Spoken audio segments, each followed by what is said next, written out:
Hi honeys, it's Michelle. Welcome to the final day of Vlogmas. I hope that you've enjoyed watching all of these Vlogmas videos. I know some of them were a little bit more tedious to get through than others, but I really do hope that you enjoyed a look into my life every day for the month of December.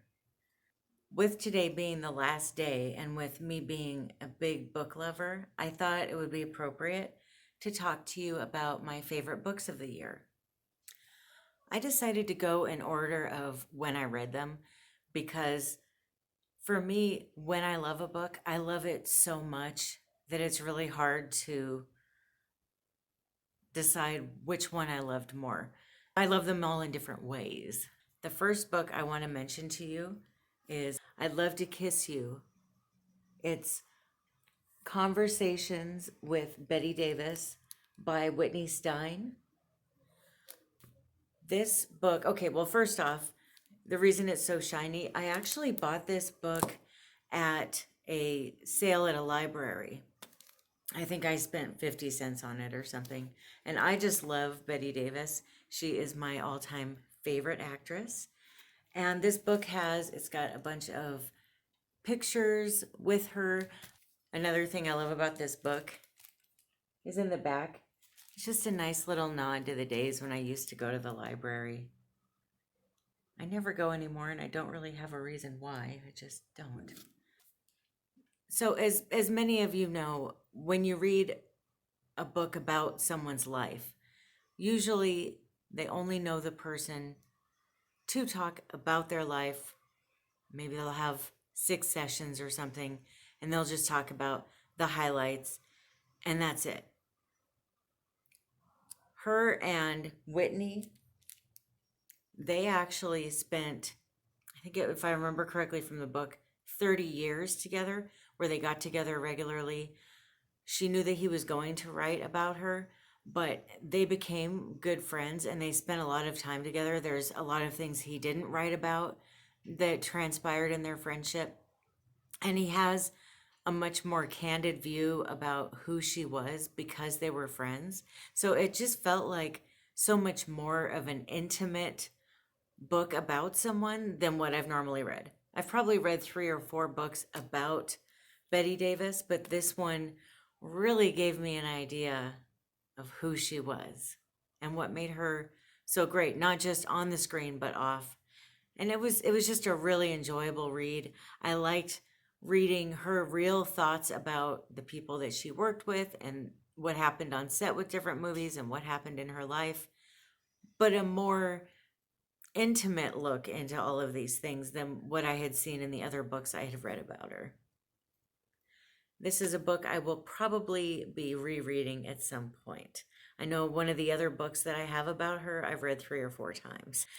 I was actually thinking about that. I might, if you're interested, let me know in the comments if you are. I might do a video about books that I have read multiple times because I am someone, if I love a book, I will read it over and over and over again. And I think that it's kind of neat to know books that are so good that people keep picking them up. This next book is The Woman in the Window by A.J. Finn. I got this book as a book of the month book, and I'm not sure, the copyright says 2018, so I'm not sure if I got it in 2018 or not, but I have actually read it twice, and I know for sure that the second time I read it was in 2019. So that's why it is on my list.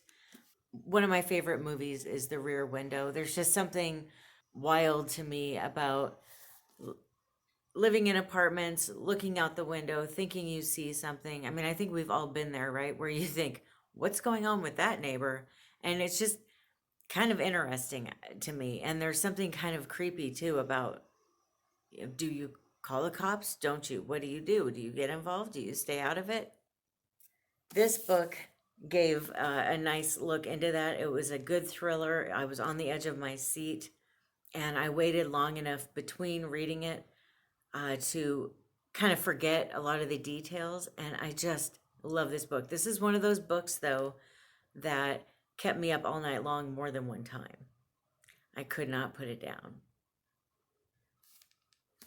You may not know this about me. I actually started in YouTube with a different page about a month or two before I started this page or channel. And when I started, the other one was a storybook page. And it was me narrating children's books in an effort to teach children how to read.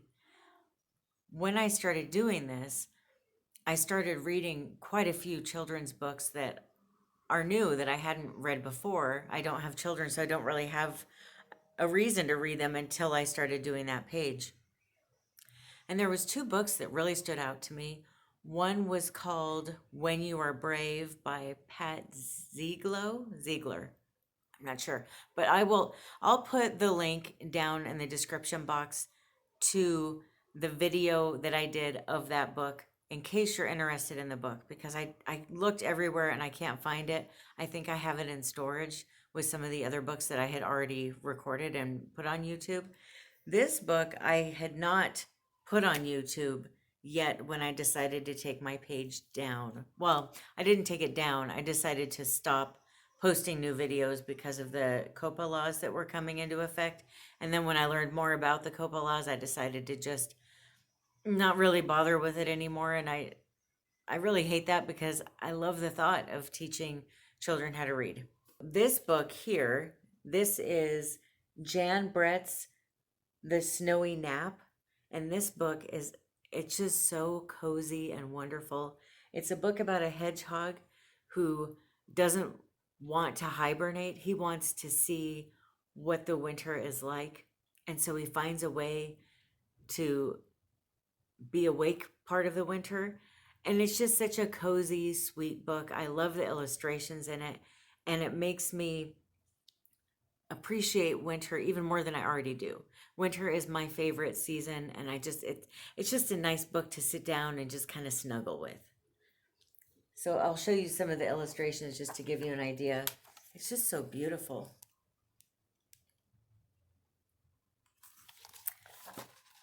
Even the back cover. Love this book. And so even though I'm an adult, I still find myself sitting down on the couch on a Sunday morning reading this. It just puts me in a good mood. The next book is actually a bunch of books.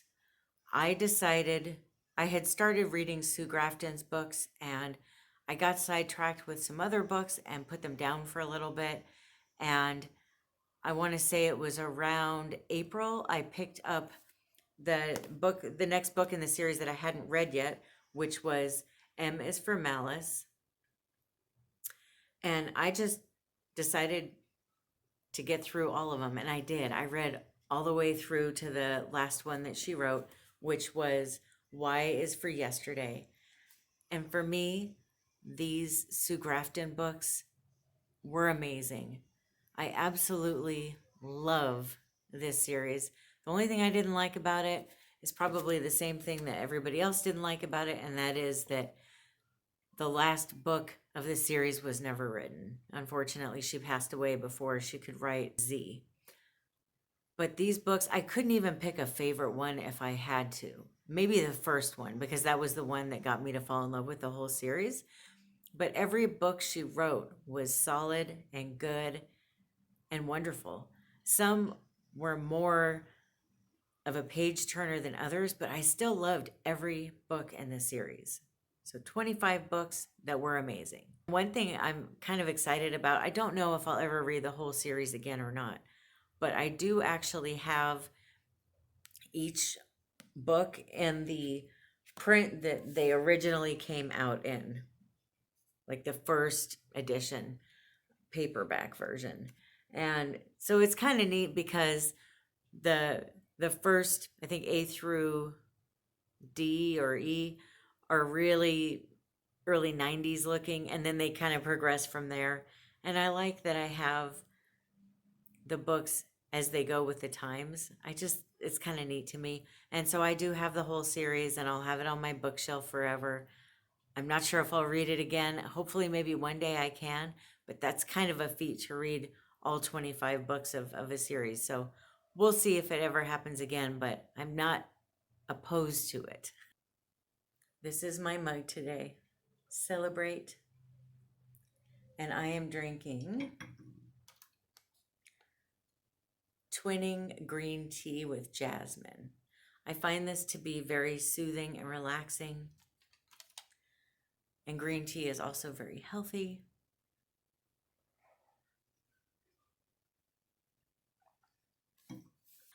My next book is The Breakdown by B.A. Paris. I found this book on a clearance rack at Barnes & Noble, and I'm really glad that I did. I loved this book. This is one of those books, I think we've all seen cheesy Lifetime movies that have a similar premise. And what I mean by that is it's one of those things where someone's questioning their sanity and their memory, and everything around them doesn't seem to be what it seems. And this one, I just had such a good time trying to keep up with everything and trying to guess what was really going on. And it was really enjoyable and fun to read. There were parts of it that were a little bit cheesy, but overall, it was a really solid book, to the point where I'm actually going to look up B.A. Paris and see what other books of hers I can get and read. But this is one of those ones, if they are going to make it into a movie, I am available just this one time to be a director so that we can make sure it's done right and it doesn't come out cheesy like a Lifetime movie. Call me if you want me to help in making this into a movie, because I do think it would be a good movie if it was done the right way. But this kind of thriller is never done the right way in movie form. There's so many movies that have that kind of, thriller where somebody's questioning their sanity and they never get it right. But I think they could if they did it the right way with this book. And the last book, the book that I love to hate, but I really do love. And if you've been watching my videos about Coffee and a Classic, you've already heard about this book. It's The Count of Monte Cristo by Alexander Dumas. This book is really hard to get through. It's a long book, and there's a lot of dry parts. I didn't really care for the lack of some of the character development. And for me, some of the characters kind of blended together. However, this book was so good. And I will never forget this book. There's parts of this book that will always stick with me. And to me, that makes a really great book. To me, the whole theme of the book is revenge. I'm sure that's what everyone would say if they were to write a book review about it. But it also brought me around to a different point of, is revenge really worth getting? Especially if you're then hurting someone's life in the way that they hurt yours. Are you any better than them? That's what the question of the book was for me. I found it very fascinating, the reaction that some of the characters gave when they finally figured out what was going on, or lack of remorse. I don't know. I don't want to ruin it in case you haven't read it, but it's very fascinating. And then you also can't help but question, when you put so much time into figuring out how to get revenge on people, and you put so much energy into it, was it worth it? Did it feel that good to finally get your revenge? Or are there other parts of your life that you might have missed out on in the process? But it is a really good book. It does. It brings a lot of very thought-compelling ideas to mind. And I keep saying I'm not going to read it again, but I might be misleading myself and you when I say that. I think I probably will reread it in about 10 years. Every 10 years it'd be a good read, I think. Just so I don't forget what I learned from the book. But one thing that's also really nice about this book, sorry, that's my cat meowing in the background. What, Marty?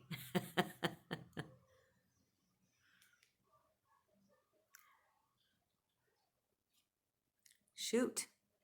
What was I saying? Something that I loved about this book was that it took place over, I think it was a 30-year time frame. And I liked that too. I liked seeing the characters in it grow and become different things, and seeing their lives transpire and change over the course of 30 years was pretty fascinating.